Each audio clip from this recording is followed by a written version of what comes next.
I had George Yancopoulos on, Dr. Yancopoulos on earlier this week on Squawk on the Street, and I told him that I get tested. We get tested Wednesday. I said I got tested at 2 o'clock that day. And I said, what happens if I show positive? And he said immediately I should get in the Regeneron test. That he felt very confident that it was the right thing to do, to be able to reduce the viral load. And I thought that was I said, geez, there's only 275 patients, so I really want to be in there. And he said, no, the data is really very compelling, and it is worth it to get in. So I said, I question whether it isn't too early. And so what I felt like after I see what the president's doing is, let's say he was watching our show. I mean, there's George Yancopoulos. He's a person who's probably bought more drugs in this area, public, than anyone else. Regeneron has a long history. They were the people who, Len Schleifer, the CEO, would tell you solved Ebola. And Dr. Yancopoulos was giving very, very good advice, I think, that if you catch it early, you want their drug. So there are some people who would say, wait a second, this is an unapproved drug. It must be much worse than we think.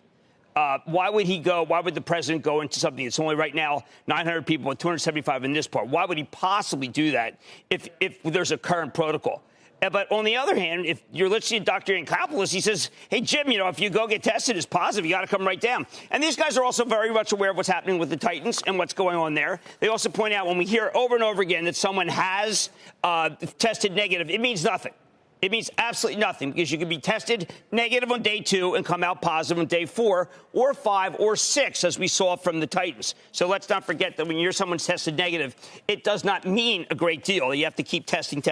As far as the actual stock market, look, I think that we all woke up this morning and thought things were pretty bad, and the S&P futures were down a great deal.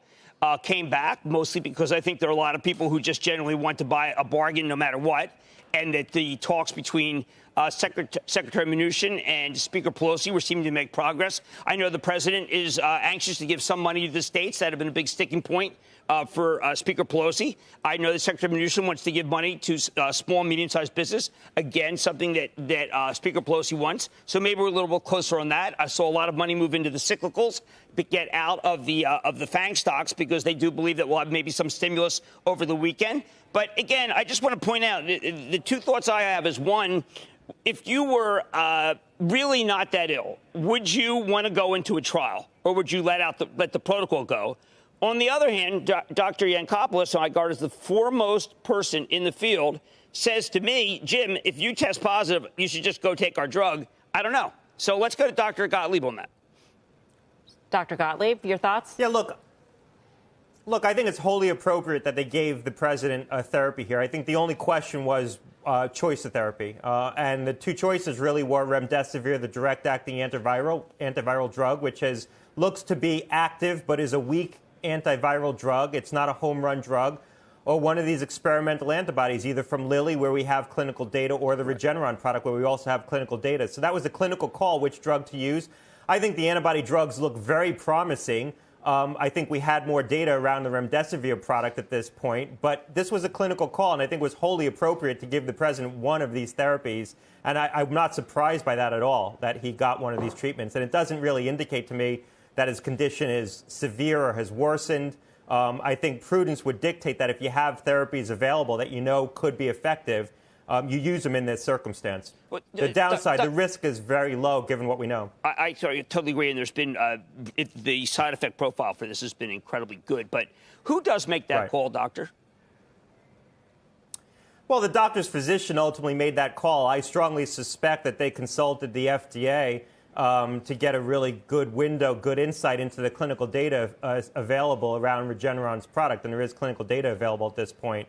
So ultimately, it was the president's physician who made the call, but they have access to good information in order to turn around that compassionate use IND, which they were able to do. Are there things that we could deduce about the president's condition, Dr. Gottlieb, based on the choice of drug that is given to him?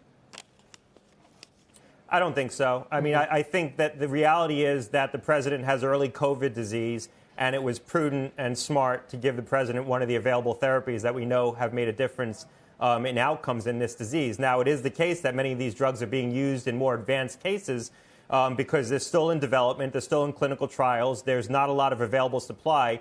But there's every reason to believe that a drug that's going to be effective in more advanced cases, given the mechanism of these drugs, that using it earlier in the course of the disease can be even more effective. That's certainly true of remdesivir. There's a good reason to believe that using an antiviral earlier in the disease would be more effective.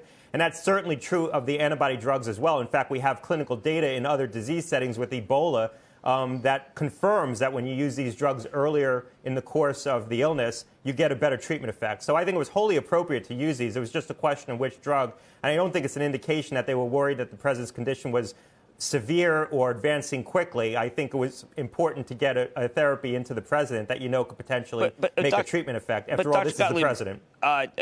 George Yancopoulos said to me that he would want to get you to have access to this antibody cocktail if I was recently diagnosed. Okay, that's the case with the president, and had high viral hitters. Should we then presume that he does have a high viral count already, and this is not just everyday kind of situation? No. The data does show that it's more effective in patients who aren't mounting a strong antibody response on their own. But that doesn't mean that it's not effective in the circumstance where patients are mounting a strong antibody response and don't have a very high viral load. It's just it appears to be more effective in the setting of patients with a high viral titer who aren't mounting an antibody response on their own. But I doubt that they made the clinical call on the basis of that information because, quite frankly, remdesivir would be potentially more effective in that circumstance as well. So making a choice of this drug versus remdesivir wouldn't be made on the basis of viral load alone. Shepard Smith here. Thanks for watching CNBC on YouTube.